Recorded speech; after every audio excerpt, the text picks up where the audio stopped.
kuno tuchengeta munyasha abozwe kuti ndapamshire vaye ndobaraurengwana. All right. What I want to discuss with you ndezvekuti I've been observing especially Zimbabweans starting uchitera politics dzenyika yedu. Problem yatinayo maZimbabweans handizivi kuti we quickly forget, tunokasika wakanganwa here kana kuti it's in our nature to put a blind side kune zvimwe zvinhu atingati ma-red flags atitichiona kana tatakamboona patu vataisa paside tobva tangotanga kuve galebhuzva zvokuti anyway rakandwa matiri after dichiro ma-red flag tamboaona tinoita put aside, tinoda ku believe a word. What am I talking about? Let me go straight to my point. 2017 vakanga kunetana mapati maviri SNPF inoti locust neG40. Grace ane paaibuda achitaura nezvaED, but it's only that normally maZimbabweans they take a side, and once vatora side rako they quickly forget ma-red flags esa vanga vachiona yaya. Vakaudzwa kuti Grace aiataka ED, saka vanhu vazhinji vanga vatora side raED zvichifambira nepropaganda dzaikwaniswa kutaurwa nesaidi rekuZANU-PF vachinatsa ED. And vanhu vazhinji became gullible kusvika nevamwe vanhu vakadzidza kutofungira kusvika neopposition chaiyo ndava gullible zvokuti people they easily ignored. What can I say? The problem that we have as Zimbabweans, we quickly be turned away and never listen to other side. Right? Tinofunga kuti hatisi kurida. Inochuza kuti kunoku 2017 yadzoka futi pana 2025 through the fighting iri kuitika pakati pegurugudu kwachivenga nana ED tongoti locust yacho irikuyamba ichiendera mberi ne2030. Pane mamwe mapoints akarezwa naGrace about ED, and vanhu vazhinji they didn't want even to hear about it. We never even put an ear about it. Even Bobo Skahanzi pakutaura pakuti Chiwenga, can you take over you yourself? Don't give this guy, because this guy will not be a president. But even kusvika iye Chiwenga wacho he never listened, and anything chakatanga kutaurwa nezvaED vanhu vazhinji vakangofunga kuti ED ari kunyeperwa. Yes. Vanhu vako kuti havachamudi. Hapana vanhu vakada kutarisa kuti hatimbounga, let's be sober. Zimbabwe they must be sober.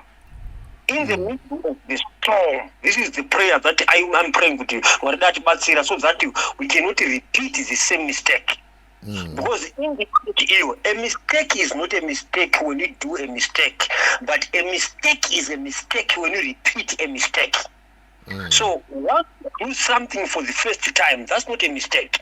That's a learning process. But when you repeat what we have done before and you do it again, that's now become a mistake. And that mistake is not only a mistake, but will be a permanent one. So, when vakapa a blind eye, Grace raised a lot of red flags ED. People ignored. Vakasimudzwa nyaya ye 15 billion. Murangari. Yakamentionwa nyaya 15 billion. And kuona kuti nyaya yakataurwa yanga siri yenhema, since varume ava vakatora 2017 nyaya yakanyararwa sokuti hainagara yaexista. And we cannot listen to the ZANU-PF structures zvimapati zvavo. Vanhu vakadhakwa vaya. Uonaka 2 weeks before ED yakanzi my province ese ari 10 or 9 vamuramba. 2 weeks after adzoka my province ese amubvuma. You just the confusion yacho pasina kana mwedzi. Because mwedzi une 2 weeks akaone mwedzi une 4 weeks. So people now they ignore. Why am I saying this?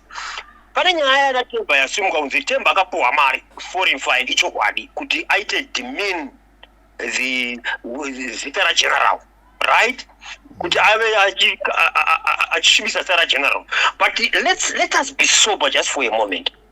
Vari kusvibiswa ere general kana kuti vari kubhozi ZANU-PF netsika kuti kana wabuda mugwara ravo ravakasaindirana pasi reutsinyi nechichinyi nekuti kudya kana vakuda kudya vachikusana kudya vane tsika yekubudisirana masikireti ekumashure neagenda iyi yavatora kuratidzai. But people, because people were gullible, tinge tachoose maside. Unoziva maZimbabweans apo nekuti akachoose side havadi kuteerera. Unomboziva kuti muZimbabwe ukamuudza ukadza kwari kuuraya achimuda stereki ari kunasa kuteerera. Svika kunoudza ake kuti ndazine uyu uri kuhura. Svika wavengwa mukanyanyodza kuti chokwadi chakutaura pati anokusvika pakuvenga. That's how our weakness here. Mwari ngatibatsira tabatsirika. 2017 Grace akareza mamwe maflex nemareflect about Mnangagwa. Pane mufeso unonzi Mafio So akamboita I think 2 months before COP 2017 akati mukorokoza munhu. He cannot lead. Maita zvakanaka president kuti nyika musasa kumukorokoza aperadza nyika yese. People they laughed, they thought that it was being attacked. But look what happened 2017 up to now. Old mafia. Look what everything the countries run like mukorokoza. That word was true. But people we put a blind eye. Kana tisingachada munhu tinobva tavenga. Yeah. Past as possible. So they never paid attention to any word that was given against the camp of ED Locust. Vanhu vakatanga kuda kuglorify to sugarcoat. Like what is, and that same thing is happening now. There are some red people who raised one is a general. Yekutanga ndiye mukadzi wavo the way how we treated Mary Chiwenga. That's a sign. Apostle Chiwenga muning'ina wake akataura kuti uyu is not even fit to be a subbook. Muning'ina umfemeri baba. Naye mufemeri anotaura kuti uyu aite kuti atungamire chinhu chakati kubva achiparidza ari musitiriswa vazoda kumuuraya. He said this one cannot be even a subbook. But all those people they put them aside. Right now pane nyaya yatemba yasimudzwa inanchiongorora munhu wamwari arisokunyepa naiongorora mapurasa. Some of the points that Temba Mliswa yes ari kuda kudheneketa because they are fighting so that look 2030 mudireva ngo 2030 Samira. But let's look at the facts ari kureizwa acho. Ndine mai. Kora general taura for corruption nokuti vakavenga corruption here kana vari kutaura corruption nokuti vari kuda kuishandisa semileage nokuti vanhu vaende kusaiti kwavo. We love to fight corruption but ngazove genuine. Mwari ngaabatsire mazimbabwenzi apike genuine spirit yemunhu nekozi yaari kuita kwete nokuti munhu ari kuita propaganda kana nehypocrisy yekuti munhu awine power. So if we are not careful, 2017 will come back again. So far that was one vanhu vazhinji 80-20% vanhu vazhinji vasaid kwachiwenga. They want it gone like what they did wanted about Mugabe in 2017. They wanted him gone as fast as possible. No one was worried kuti kana Mpopo achinga abva how is going to our future to align. So that mistakes and we are back to the same structure. Pane mapoints akurizwa naTemba Mliswa. Pane points yataura anabata akati General Chiwenga timu yacho varikuita neuyu zvinhu zvakataura neprovince zvisati ndezvokunyepa. That's a lie. Izvo zvokuti province ndiyakada bosi vanhu vaya vanenge vaudzwa zvokutaura. Right, that's a lie. Akati iyo why is now complaining about corruption? Zvakatanga nhasi here. That is a powerful question. And General Chiwenga when he's speaking about corruption, inyaya ED nevana vake nezvigananda. Ngatimbobatai murumba noti Obed Mpofu. Diamonds akadisappear 15 billion. Who was the Minister of Mines? Obed Mpofu. But nokuti Obed Mpofu ari kusaidi rekwana Chiwenga. No one is talking about him. That guy owns half of Matabeleland. He owns it. Zvinozikana. But even Drake is never mentioning corruption at Rusiva. I won't mention about said quite digit. Saka hapana genuine pakadaro. Let's be sober, gentlemen. I'm not saying we need it to continue, no, but we need to fix our problems once and for all. Let's be sober. That's kutora masaidi zokuti kwaititi Chiwenga versus ED. It means what my prayer is. We need ZANU-PF and its system gone forever. Then we pick one they are better devils. Then we build our nation. We build our nation. We build our nation.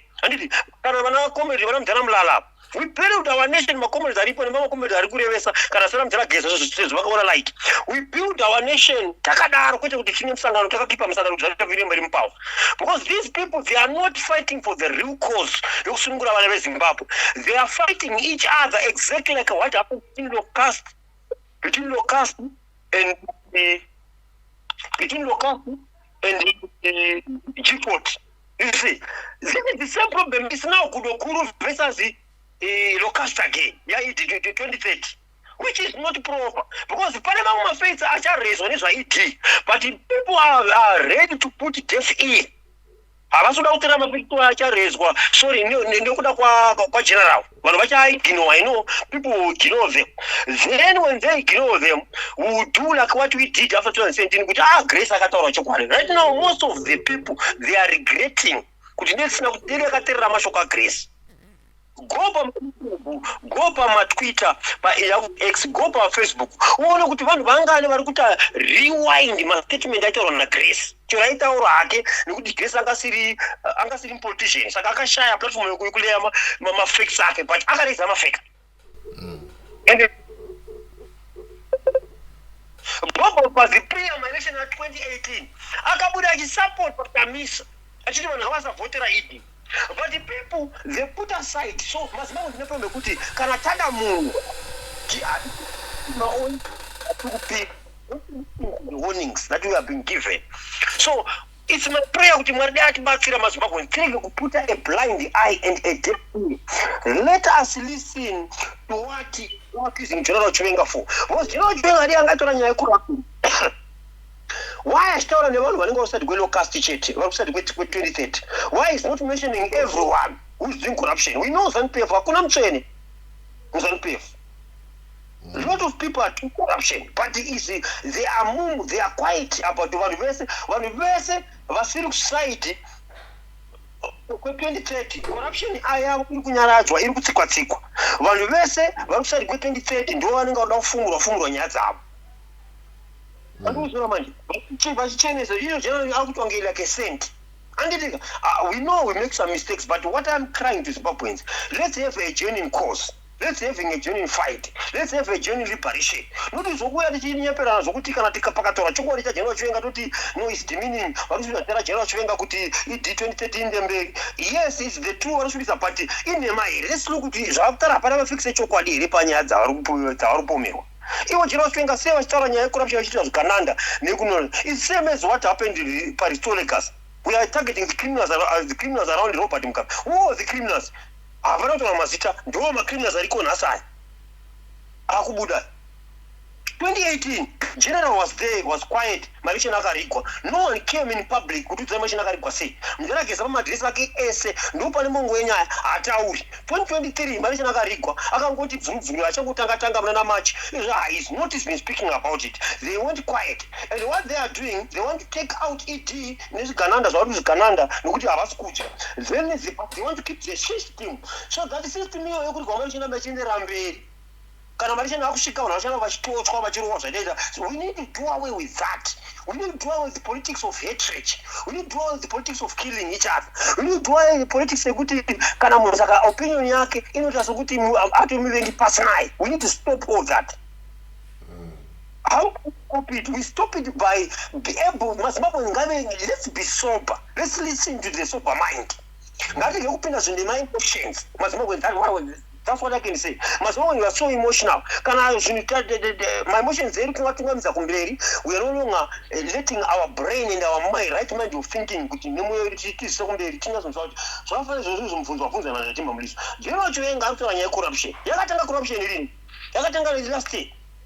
Mademons, what you have Mademons, Aminons, Alinaka, I thought about Twitter. People they were attacking him, but he was raising some valid point. Who was in command? But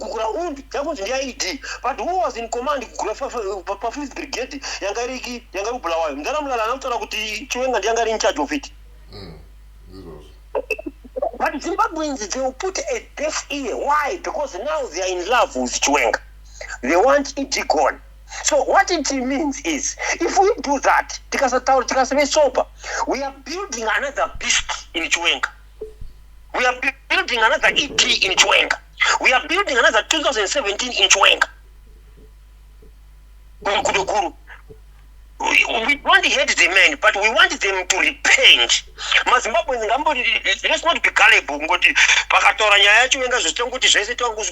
Brush aside. No, let's retrospect. This is what I tell you. Personal got this up. side reZANU-PF inini hapana side reZANU-PF vari kusapota. Ini ndiri kusapota kuti system yacho ngaitofa zvachose because ndiyo iri kutambudza vanhu. Ivo vari kuda kuti vatsungirana nawo ipapo. Handi mazoona kuti jeuri zvandiwedza kutaura. Mulomo yangu. They must be sober. Let's not regret again. Let's not repeat the same mistake. Grace akataura. Vanhu vakamita benzi. Anotaurisa mukadzi, anotaurisa zvavapera sei. But look, vanhu vazhinji vakatanga kuzoita wrong mastatement vakutanga kuona pakaitwa mistake apa. Even general Chachao is regretting. So in many, what now, I don't believe that those boys have repented, those guys, from the other part. They are just wanting to get mileage. But can never repent. They must denounce ZANU-PF. They must denounce the system. They must denounce the rigging of elections.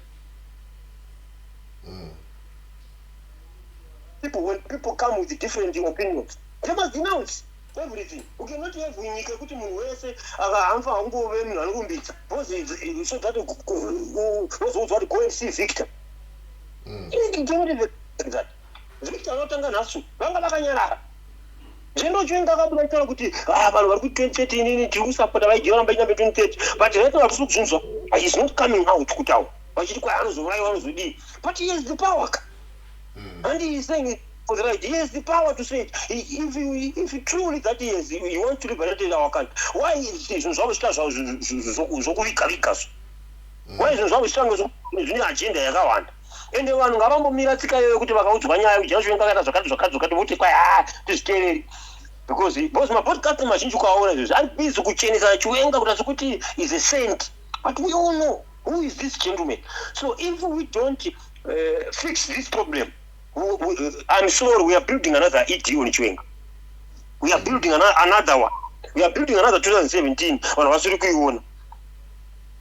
Right now, we need to do away in this situation. We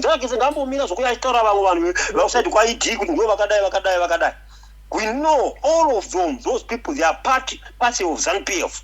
ZANU-PF party, ndio iri kuba hakuna munhu akauya achinzi akamira ega. Vari kunzi vari mu-ZANU-PF. Hakuna vanhu vari ku2030 vasiri mu-ZANU-PF. Vari mu-ZANU-PF. Hakuna vanhu vari guruguru vasiri mu-ZANU-PF. Vari mu-ZANU-PF. They must mention the ZANU-PF people are stealing, not to do like havasiri part of ZANU-PF. So people must be gullible. So that we can fix this problem once and for all. That's